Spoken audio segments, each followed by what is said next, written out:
Hola, estás en La Duda Razonable con Jorge Palafox.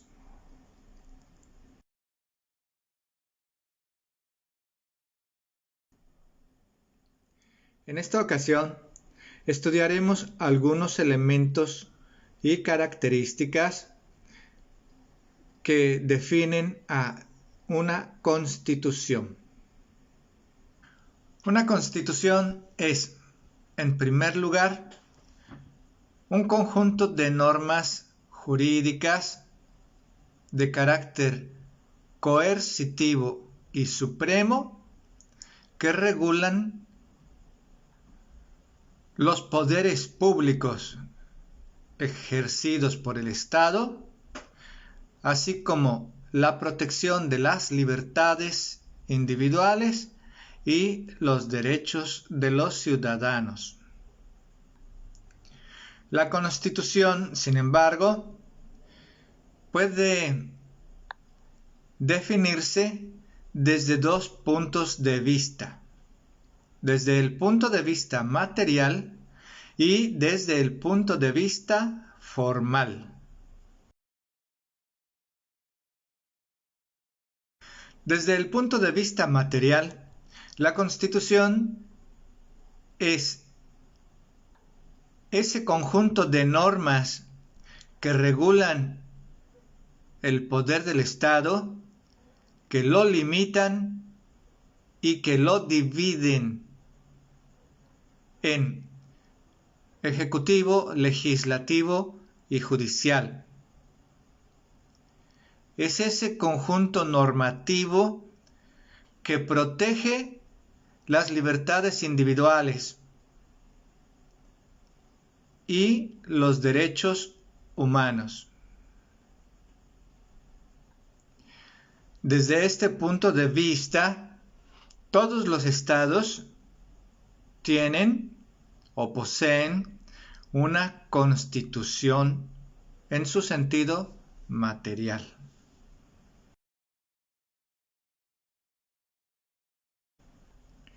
En su sentido formal, una constitución es el documento que contiene aquellas normas supremas a las que nos hemos referido.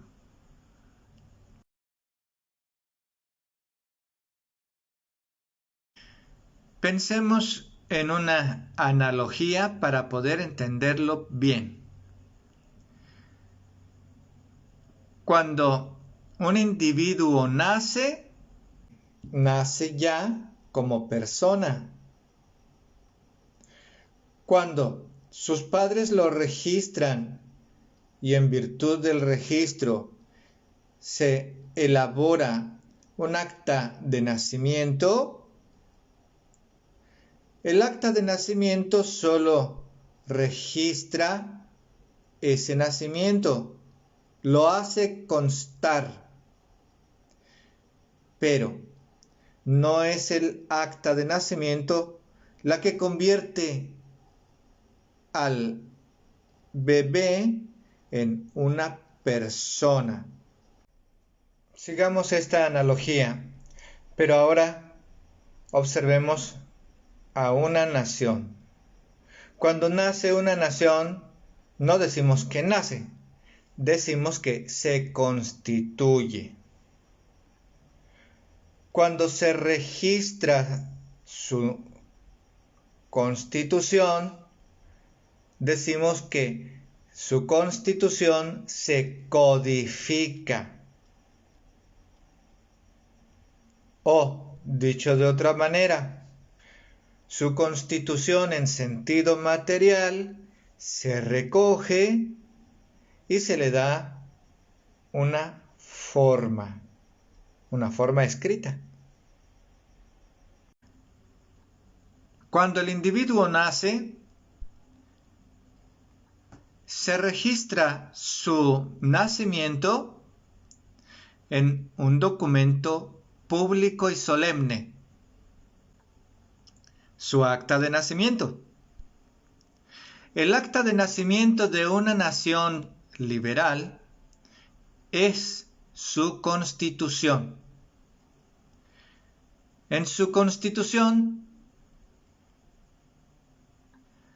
aparece el nombre de la nación, aparece la fuente de su soberanía, aparecen los derechos de los individuos a los que protege, aparecen los límites al poder que detenta. Esa es la Constitución en su sentido formal, como el acta de nacimiento de la nación. Cuando nos referimos al contenido de los derechos, al contenido que regula el poder del Estado, nos referimos a la Constitución en el sentido material. Cuando nos referimos al conjunto normativo que consta en el documento constitucional, nos referimos a la Constitución en su sentido formal. No todas las naciones, no todos los estados poseen una constitución en su sentido formal, porque no todos los estados tienen constituciones escritas. ¿Cómo es posible que algunos estados posean una constitución escrita y otros no? Desde el punto de vista material, la Constitución limita los poderes soberanos y los divide para ello en ejecutivo, legislativo y judicial. Limita el poder soberano para que no pueda violentar las libertades individuales y los derechos fundamentales de los ciudadanos.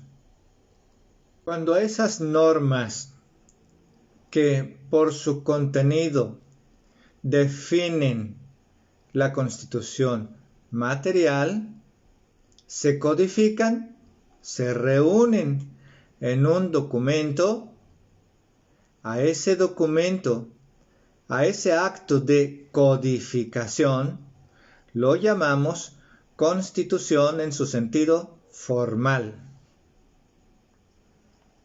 El acto de codificación de esas normas es un acto solemne y supremo. Significa que solo un poder supremo puede realizarlo. Y a ese poder lo llamamos poder constituyente. Si volvemos a nuestro ejemplo, diríamos que así como los padres son los únicos que pueden registrar el nacimiento de un individuo, así solo el poder constituyente puede codificar las leyes supremas en un estado, en una nación. Para explicar la definición del poder constituyente tendremos que valernos de otro ejemplo. Y en este caso tendrá que ser uno muy cercano y será el de el Constituyente de Querétaro de 1917. La Constitución mexicana vigente nació en 1917. La crearon los constituyentes de ese año. ¿Quiénes? Reunidos en un Congreso Constituyente, le dieron la forma de documento que hoy conocemos como Constitución. Actualmente, en este momento, nuestro país cuenta con un Congreso de la Unión, un poder legislativo, que se dedica a elaborar y reformar nuestras leyes. Pero nuestro Congreso no es un poder constituyente. ¿Por qué?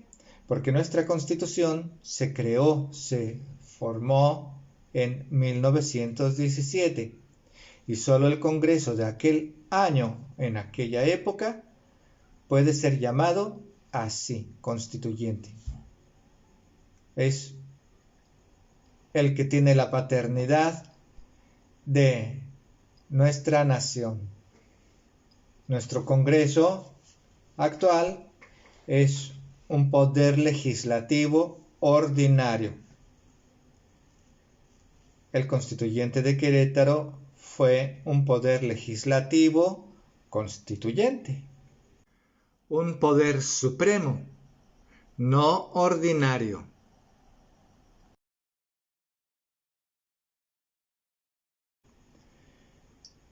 A propósito, el constituyente establece siempre y en todas las constituciones escritas los mecanismos especiales y solemnes también, formales, para modificar la Constitución.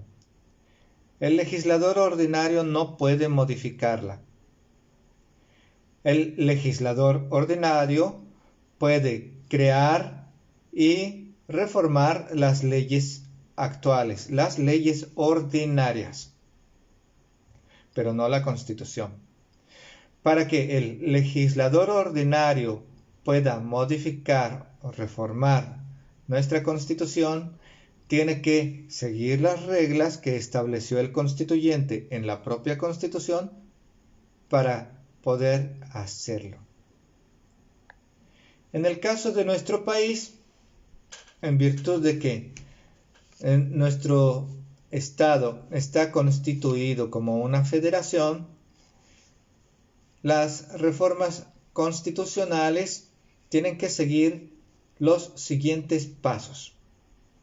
Una vez que el legislador ordinario aprueba una reforma a la Constitución, es decir, aquí en México, una vez que los legisladores que pertenecen al Congreso de la Unión aprueban una reforma a la Constitución, tienen que enviar esta reforma como propuesta a todas y cada una de las legislaturas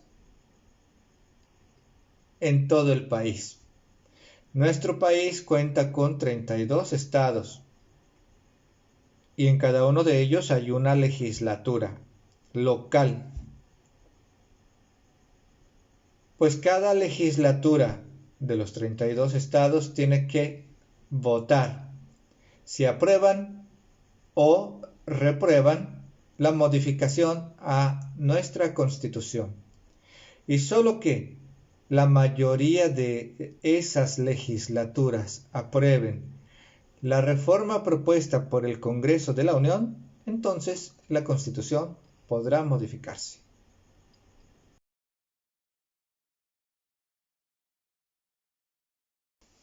Por supuesto, estamos hablando de un estado en el que la Constitución es escrita, en el que, por ser escrita, se establecen mecanismos para dificultar las reformas a la Constitución. Y en este sentido, nuestra Constitución es rígida. En cambio, en un país como Inglaterra, donde rige lo que se conoce como el common law, el derecho común, en el que la Constitución no está escrita, pues las normas jurídicas que regulan la vida política y social de aquel país o de esa clase de países siguen la tradición jurídica de las leyes escritas que dicta el Parlamento, pero al mismo tiempo siguen las costumbres y la aplicación del derecho común y de los precedentes que van estableciendo los jueces de generación en generación. A esa clase de constituciones no escritas, de constituciones que lo son en su sentido puramente material, las llamamos constituciones flexibles.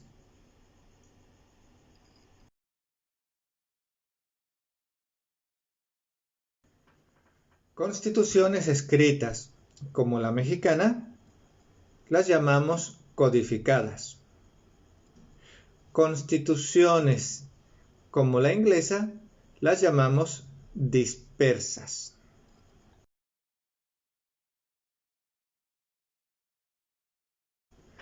Por su origen, una constitución puede ser otorgada, impuesta o pactada. Otorgada cuando el monarca o el soberano otorga garantías, otorga libertades. De hecho, es así como nació la Carta Magna de las Libertades en Inglaterra. Impuestas son las constituciones que rigen en un país que ha sido invadido por otro. Finalmente, las constituciones pactadas, es decir, las que nacen de un pacto político entre los constituyentes de una nación. Pese a que algunos juristas e historiadores creen que entre las constituciones pactadas están aquellas que se realizaron entre soberanos y súbditos a raíz de un convenio o pacto entre ellos, me parece que es inadecuado calificar aquellas bajo este título de constituciones pactadas. Me parece más bien que una constitución pactada puede ser, por ejemplo, la de Filadelfia en Estados Unidos, cuando los constituyentes de los Estados Unidos de América pactaron unirse en una federación.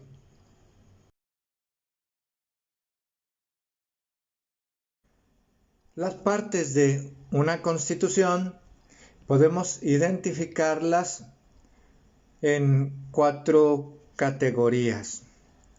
La primera es la parte orgánica, la que establece la organización de los poderes públicos, la división de poderes, las funciones de los órganos del Estado. Segunda, la parte dogmática, la que establece la defensa de los derechos humanos y garantiza las libertades individuales. Por ejemplo, la libertad, la vida, la propiedad. La libertad de expresión, la libertad de organización y asociación, la libertad de imprenta. Tercera, la parte programática de la Constitución, la que establece los principios rectores y los límites de las funciones públicas, cómo se distribuyen estas, lo que en la clase anterior llamábamos las funciones del Estado. La parte programática de una Constitución define al Estado como un Estado mínimo o como un Estado máximo, como un Estado liberal o como un Estado social. Nuestra Constitución define a nuestro Estado como un Estado máximo, un Estado social, porque en su parte programática el Estado asume la rectoría del desarrollo nacional. Cuarta, la parte social. La parte social de la Constitución se refiere a la defensa constitucional frente al Estado de los derechos sociales, es decir, de los derechos de los trabajadores, de los derechos de los campesinos y de los derechos que en México podemos llamar derechos de previsión social, como el derecho a la salud, el derecho a los servicios médicos, el derecho a la vivienda, el derecho a vivir en condiciones dignas de bienestar social y el derecho a vivir en un medio ambiente sano. Finalmente, no olvidemos considerar que cada una de estas partes de la Constitución es producto de un momento histórico diferente. Las primeras constituciones solo contenían, en su sentido material, la parte orgánica de la Constitución. Se limitaban a organizar, a determinar las funciones de los órganos públicos del poder del Estado. Una vez que los primeros estados liberales pudieron conquistar el poder, lograron elevar a categoría de normas constitucionales la defensa de las libertades individuales y los derechos fundamentales de los ciudadanos, estableciendo así en las constituciones liberales la parte dogmática de las constituciones. Pero, una vez instaurados los estados liberales en la mayor parte del mundo, es decir, una vez que se había derrumbado de manera definitiva el absolutismo en la mayor parte de los países en el mundo, nuestras sociedades se encontraron en la situación de ver que las funciones del Estado resultaban ser insuficientes para los problemas creados en nuestras sociedades de mercado. ¿Por qué? Porque haber derrumbado el absolutismo no desapareció la miseria, la pobreza en nuestras sociedades. Y al contrario, la marginación, la pobreza, el hambre, la falta de viviendas, la falta de trabajo, el desempleo, son crecientes bajo la sombra del capitalismo en el que vivimos. Entonces, los estados comenzaron a tomar las riendas del mercado y comenzaron a intervenir en la economía, creando empresas estatales, imponiendo medidas proteccionistas,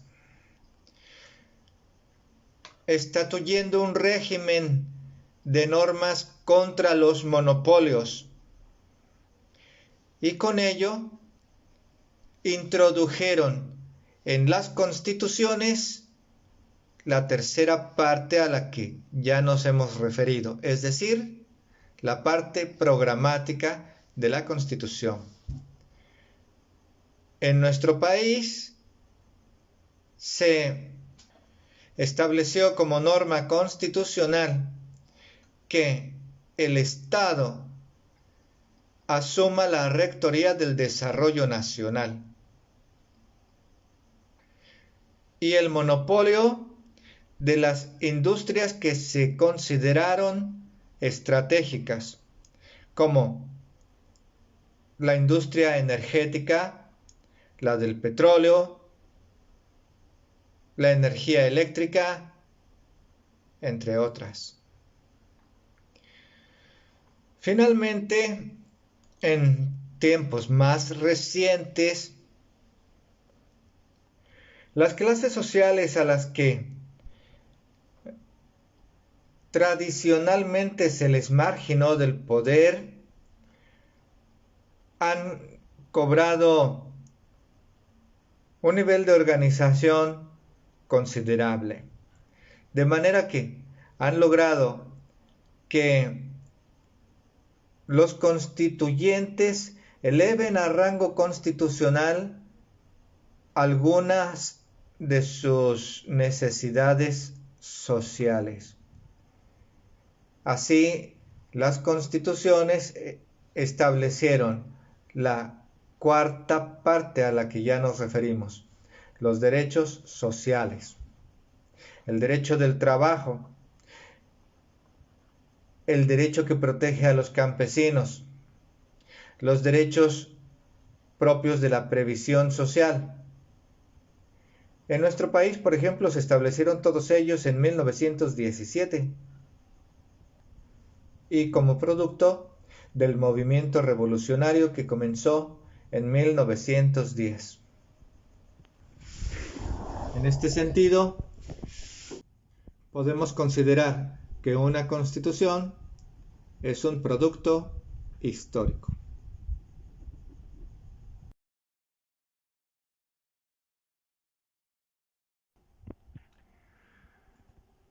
Llegamos al final. Espero que esta conversación te sea útil y mientras tanto, pásala chido.